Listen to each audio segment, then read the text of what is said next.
के हमले के बाद उस बातचीत का रुख क्या होगा। हमारे साथ कई खास मेहमान होंगे। जी पार्थसारथी, उदय भास्कर का साथ ही कांग्रेस और बीजेपी के मेहमान भी जुड़ेंगे और साथ साथ हमारे साथ हैं खास बैंड। जी हाँ, मृग्या बैंड से सुनेंगे उनकी पहले तो आतंकवाद के खिलाफ एक कंपोजिशन और उनकी कुछ और इंस्ट्रूमेंटल यहाँ पर ट्रैक सुनेंगे। लेकिन एक झलक रविवार में आज क्या है। आतंकवादी भारत और पाकिस्तान के बीच शांति वार्ता नहीं होने देना चाहते।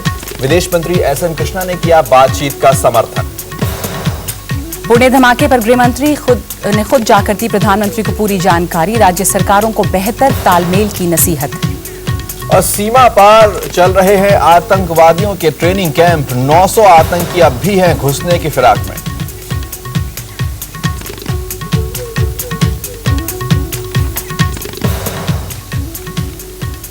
तो मुंबई हमलों के बाद 14 महीने तक आतंकवादी हिंसा की कोई खबर नहीं आई। गृह मंत्री ये चेताते रहे कि सब कुछ ठीक फिर भी नहीं है।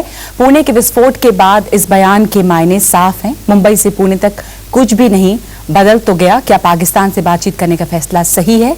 अब ये सवाल आग पकड़ रहा है। जी हाँ, राजनीतिक हलकों में आज यही सवाल गूंजता रहा। बीजेपी ने बातचीत के फैसले पर फिर से विचार करने की बात कही है, लेकिन कांग्रेस का कहना है कि पुणे के मामले में जांच आगे बढ़ने का इंतजार करना चाहिए। यानी सवाल यह भी है कि बातचीत को अगर रोक दिया जाए तो क्या आतंकवादी कामयाब नहीं हो जाएंगे। पुणे बम धमाकों के बाद सरकार को अब इस हमले के राजनयिक और राजनीतिक असर से भी निपटना पड़ रहा है। विदेश मंत्री एसएम कृष्णा ने कहा है कि आतंकवादी भारत और पाकिस्तान के बीच शांति वार्ता नहीं होने देना चाहते। Do not want आतंकवादी दो देशों के बीच अमन नहीं चाहते। between nations. सरकार नहीं चाहती कि इन धमाकों का असर 25 फरवरी को होने वाली भारत पाकिस्तान के विदेश सचिवों की बातचीत पर पड़े। उधर प्रधानमंत्री मनमोहन सिंह ने आंतरिक सुरक्षा पर गृह मंत्री पी चिदम्बरम के साथ बैठक की, जिसके बाद प्रधानमंत्री कार्यालय ने कहा कि प्रधानमंत्री ने केंद्र और राज्य सरकारों से इस मामले में बेहतर तालमेल के साथ तेजी से जांच पूरी करने को कहा है, ताकि दोषियों को जल्दी सजा दी जा सके। पुणे में आतंकी धमाके के बाद भारत सरकार को दो तरह के सवालों से जूझना पड़ रहा है। पहला ये कि अंदेशा होने के बावजूद कैसे सुरक्षा और खुफिया तंत्र आतंकियों की इस साजिश को नाकाम करने में विफल रहे, और दूसरा ये कि क्या मौजूदा परिस्थिति में भारत को पाकिस्तान के साथ बातचीत करनी चाहिए। Terror and talks cannot coexist. जब भारत पर आतंक का खतरा हो, ऐसे में बातचीत नहीं करना भी एक विकल्प है। Not talking is also a legitimate diplomatic option. हर ऐसे हादसे में राजनीतिक फायदा देखने की कोशिश नहीं करनी चाहिए। सरकार को एक बार फिर उन्हीं सवालों ने घेर लिया है जो मुंबई पर हुए हमले के बाद उठे थे। दिल्ली से हिमांशु शेखर, एनडीटीवी इंडिया। तो इस सवाल का जवाब ढूंढने की कोशिश करेंगे। भारत और पाकिस्तान के बीच बातचीत और उस परिदृश्य में ये पुणे का जो विस्फोट। हमारे साथ हैं जी पार्थसारथी, अंतर्राष्ट्रीय मामलों के जानकार, और उदय भास्कर जो रक्षा विशेषज्ञ हैं। आप दोनों का बहुत बहुत स्वागत है। हमारे साथ जल्दी ही होंगे अभिषेक मनु सिंघवी कांग्रेस से और राजीव प्रताप रूडी बीजेपी से। सबसे पहले जी पार्थसारथी, आपको लगता है कि बीजेपी का ये जो कहना है वो गैर जिम्मेदाराना बयान है कि अब बातचीत पर फिर से सोचो क्योंकि पुणे में विस्फोट हो गया? देखिए, मैं अंदरूनी राजनीति में तो नहीं पढ़ना चाहता हूं, लेकिन अगर एक विश्लेषक की हैसियत से देखूं तो गलत सरकार ने बहुत बड़ी भूल की है। हमारे लिए मुख्य मुद्दा आतंकवाद है। गृह मंत्री पाकिस्तान को जाने वाले थे सिर्फ एक मुद्दे पर बात करने के, सार्क के लिए जा रहे थे, लेकिन पाकिस्तानियों के साथ सिर्फ एक केंद्रीय मुद्दा यानी आतंकवाद के बारे में वहां बात करने वाले थे पाकिस्तान नेताओं के साथ। ठीक है, वो स्थगित हो गया, अगले महीने जा रहे हैं। स्थगित होने से पहले ही क्या जरूरत थी प्रधानमंत्री को कि ये ऐलान करें कि हम लीक करें? ऐलान भी नहीं हुआ, पाकिस्तान भी सहमत नहीं हुआ। ऐलान के पहले ही कह देना कि विदेश सचिव जाने की हमने पेशकश दी है। मैं पिछले इसी हफ्ता पाकिस्तानी वरिष्ठ पाकिस्तानी अधिकारी, सैनिक और डिप्लोमेटिक और औपचारिक, कोई राजनेता भी थे वहाँ, उनके संसद सदस्य, उनसे बातचीत की और मुझे एक किस्म का दुख लगा क्योंकि दे वर ट्रायम्फेंट।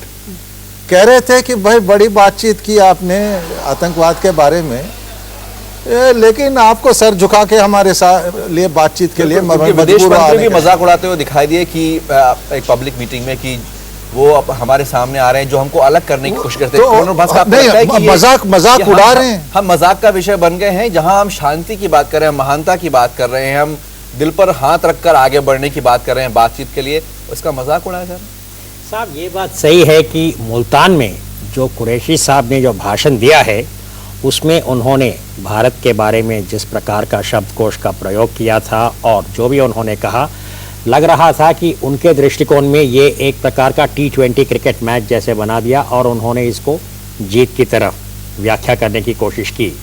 परंतु जहाँ तक ये पाकिस्तान के साथ जो बातचीत करने वाली बात है और जो मसला हमारे देश में तरह तरह के टिप्पणियाँ आ रहे हैं, माफ़ कीजिए पर मैं इस बात पे पार्थसारथी साहब के साथ सहमत नहीं हूँ। हालांकि आमतौर पे मैं इनके साथ बहुत बार सहमत हूँ, पर इस विषय पे मैं समझता हूँ कि भारत को ये बात सही है कि जनवरी 2004 जब वाजपेयी जी प्रधानमंत्री थे, हमारा एक ही मकसद और उद्देश्य रहा है कि पाकिस्तान के तरफ से जो दहशतगर्दी को समर्थन मिल रहा है, इंफ्रास्ट्रक्चर फॉर टेररिज्म की हुकूमत जो है इसको वो बिल्कुल बंद करे और किसी प्रकार का समर्थन ना दे।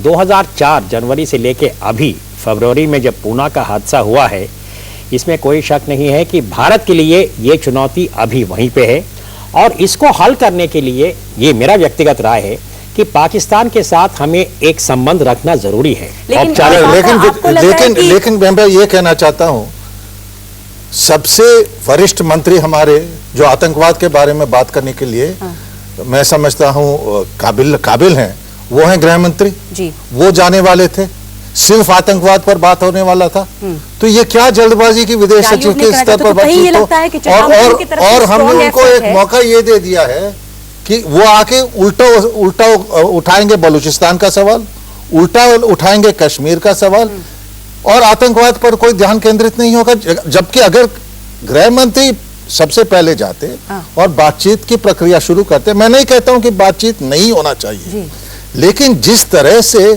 सोचे समझे बिना, मतलब ऐसा नहीं लगना चाहिए सरकार अपने पाकिस्तान जीत गया हो। सरकार अपनी गृह मंत्री की अवमानना कर रही है कि जब ऐलान किया गया है कि उन्हें जाना है। कांग्रेस वरिष्ठ नेता अभिषेक मनु सिंह के पास आते हैं। अभिषेक मनु सिंह, आप अगर बहस सुन रहे हो तो क्या आपको लगता है कि हम वाकई मजाक का विषय बन गए और उस सब के बाद पुणे के विस्फोट, भारत और पाकिस्तान की बातचीत की जो कोशिश है उस पर एक सवाल निशान लग गया? नहीं, मैं इससे सहमत नहीं हूं। आप पहले तो ये आश्वस्त रहें कि भारत सरकार अगर कुछ चीज़ करेगी तो मजाक का विषय तो दूर, भारत के स्वाभिमान, राष्ट्रीय हित को सबसे आगे रख के करेगी। और ये एक बेसिक आश्वस्तता चाहिए हमें सबको एकजुट मिलकर। अगर ये संदेह रहेंगे इन मामलों में तो मैं नहीं समझता कि ये देश एक साथ उठकर आतंकवाद का सामना कर सकता है। दूसरी बात, जो हुआ पुणे में या जो वारदातें या जो रुख रहा है पाकिस्तान के कुछ मंत्रियों का, पाकिस्तान के कई इंडिविजुअल्स का, वहाँ के कई समर्थकों का, उसका कोई भी समर्थन नहीं करता है। हम उसकी बहुत कड़े शब्दों में निंदा करते हैं, लेकिन क्या इसका हल है कि बात नहीं करें, रूठ के बैठ जाएं, बातें सब बंद कर दें? ये मूल मुद्दा है।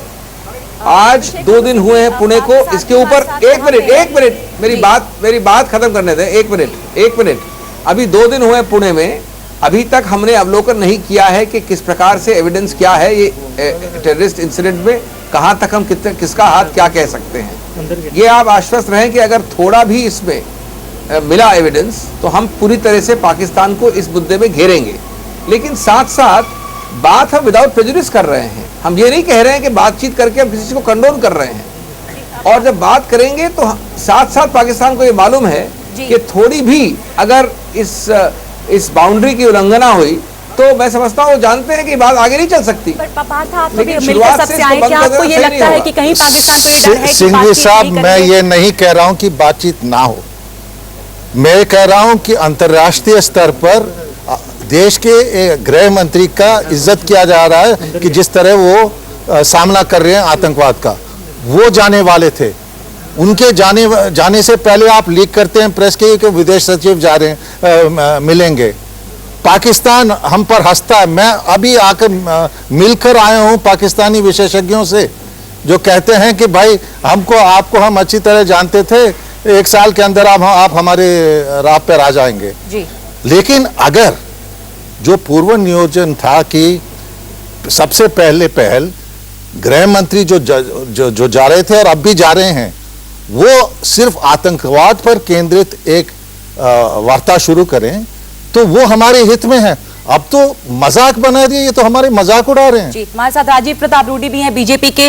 राजीव प्रताप रूडी, विपक्ष हमेशा ये कहता रहा है कि बातचीत अभी नहीं होनी चाहिए क्योंकि पाकिस्तान ने कुछ कार्रवाई नहीं की। पुणे का हमला नहीं भी होता तो भी आपको लगता है, जैसा पार्थ सारथी यहाँ पे बता रहे हैं, कि एक इंप्रेशन है कि भारत सॉफ्ट स्टेट है। चिदम्बरम एक टफ स्टैंड लेते दिख रहे हैं, पर सरकार की तरफ से स्टैंड नहीं दिख रहा है।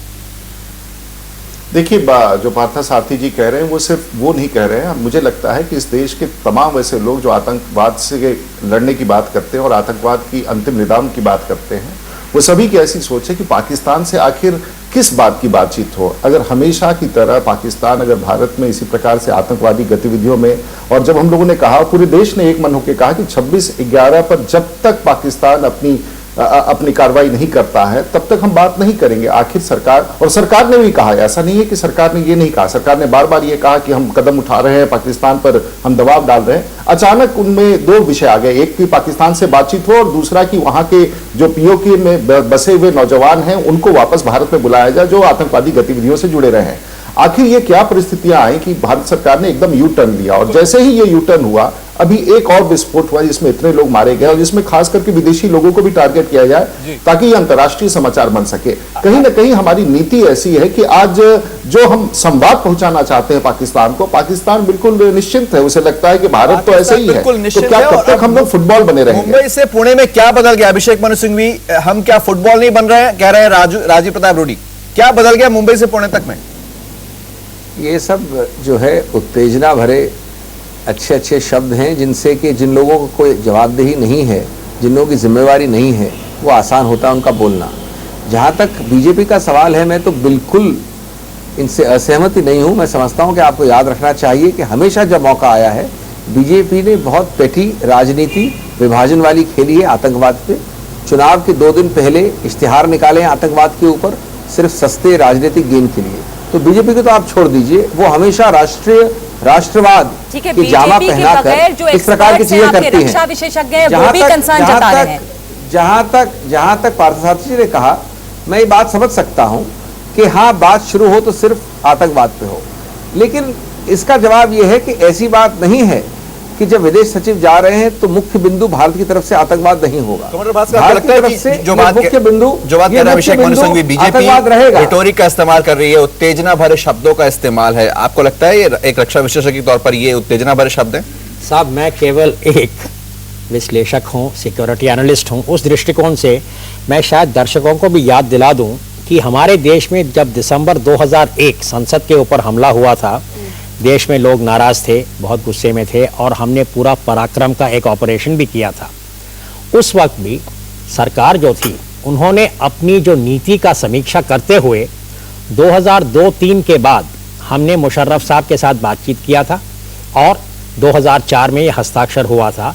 जबकि दिसंबर 2001 का जो केस था वो पूरा नहीं हुआ। हमने कई बार उनको लिस्ट ऑफ 30, लिस्ट ऑफ 40 वगैरह वगैरह हमने दिया था, कुछ हुआ नहीं। परंतु राष्ट्रीय हित देखते हुए भारत सरकार ने, उस वक्त एनडीए सरकार ने कहा कि हम पाकिस्तान के साथ बातचीत करेंगे।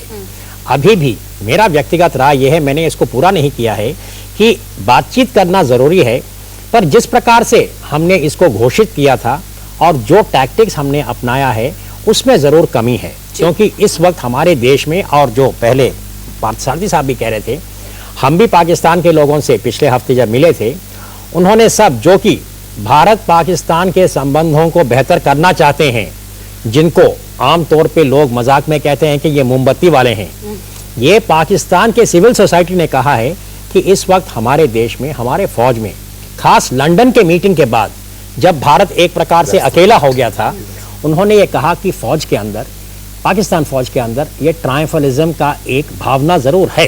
तो इसे हमें स्वीकार करना चाहिए। इसी मुद्दे से ये भी सवाल उठेगा नगमा कि क्या जिस सरकार से आप बातचीत करने जा रहे हैं वो इतनी सक्षम है या उनकी चलती है पाकिस्तान में कि नहीं? हम इस बातचीत को जारी रखेंगे, रविवार में देखते रहिए।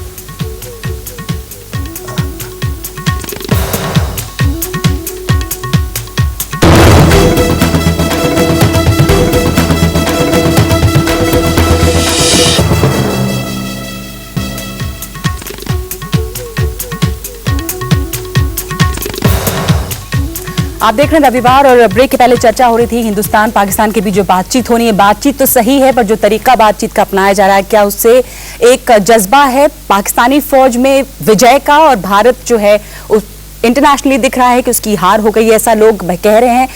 पार्थसारथी, आपकी बातचीत हुई है, क्या ये एक फीलिंग ये भी है, और क्या वाकई हम पाकिस्तान में बात करें किससे? क्या आर्मी नहीं है जो कि सब कुछ वहां डिसाइड कर रही है? देखिए, एक बात आप समझ लीजिए, जहां तक भारत, अफगानिस्तान और परमाणु अस्त्रों का सवाल है, सारे मुख्य निर्णय फौज लेते हैं, सरकार नहीं, संसद नहीं। ये हमारे लोग नहीं समझते इस देश में।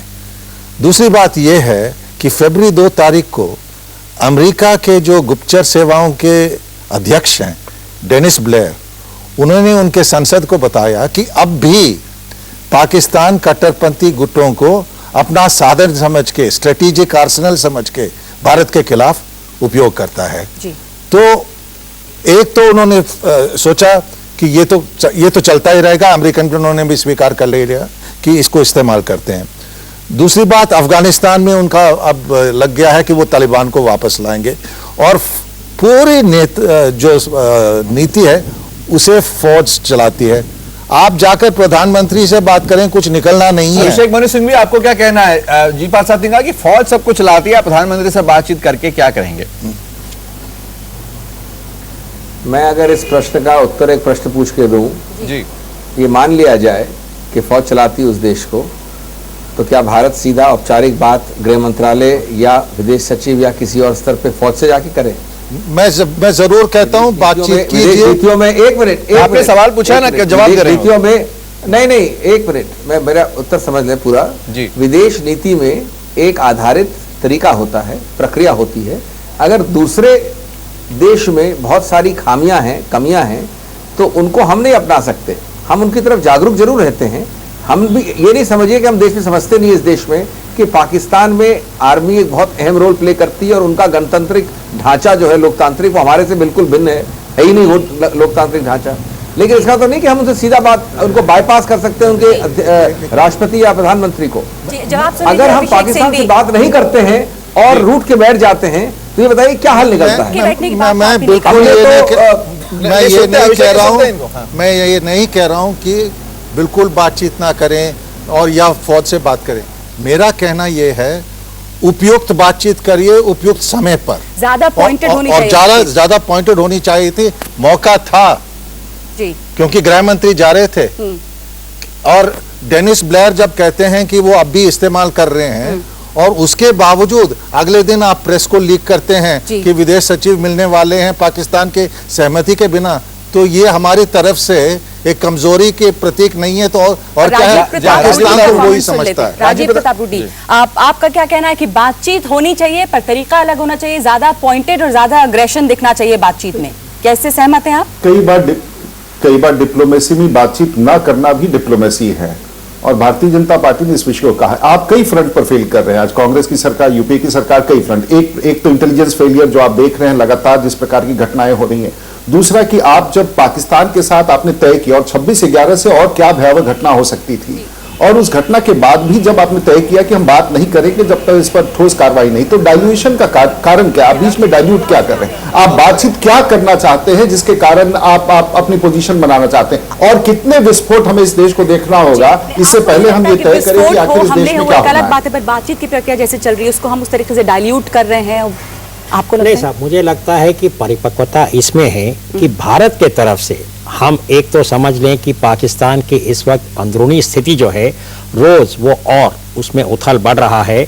आज अगर आप देखें कि पाकिस्तान के सुप्रीम कोर्ट में किस प्रकार का उथल मचा हुआ है ये जस्टिस शाह के निर्णय के ऊपर, इससे हमारे देश में शायद हमको अंदाजा करना चाहिए। मैं बिल्कुल इससे सहमत हूं कि इस देश का जो हुकूमत है, चाहे वो एनडीए हो या यूपीए, उनका दायित्व बनता है कि देश के जनता को वो सुरक्षित रखें, चाहे वो मुंबई हो या पूना हो, बिल्कुल नहीं होना चाहिए। उस प्रकार के हमें क्षमता चाहिए, पर उस मार्ग को अपनाने के लिए, उस उद्देश्य को अपनाने के लिए ये टॉक्स को बंद करना और फिर ऑन करना, इसमें कोई परिपक्वता नहीं है। पाकिस्तान के साथ आप जरूर बातचीत रखिए और उनको जो कहते हैं ना, hold their feet to the fire on terrorism, तो हमारे जो मीन्स है उसमें मैं समझता हूं कि वो और बेहतर हो सकते थे और उस दिशा में हमको जाना चाहिए। बहुत बहुत शुक्रिया आपका इस चर्चा के लिए। वक्त इतना ही था। बहुत बहुत शुक्रिया आपका राजीव प्रताप रूडी, अभिषेक मनु सिंह भी। आपका भी जरूरी है कि बातचीत जारी रहे पर फोकस ज्यादा हमारा क्लियर हो और पॉइंटेड हो बातचीत। बिल्कुल, जिस तरह कमांडर भास्कर कह रहे हैं कि उस दबाव के साथ बातचीत करनी होगी जिसमें आप अपनी अस्मिता नहीं खो रहे हैं, आप बातचीत को आगे ले जा रहे हैं और जो आपका उद्देश्य है वो सफल हो रहा है। उम्मीद है कि अच्छे हाथों में है बातचीत और वो काम कर पाएंगे। आप सबका बहुत बहुत शुक्रिया। आगे बढ़ने से पहले पुणे की बात हमने जो एनडीटीवी इंडिया पर लगातार दिखाते रहे, हमारे साथ हमारे कुछ दोस्त हैं, मृग्या बैंड है हमारे साथ, जिन्होंने कई सम्मान जीते हैं। आगे आपको कुछ वक्त उनके साथ उनके संगीत में गाने सुनेंगे, उनका म्यूजिक सुनेंगे।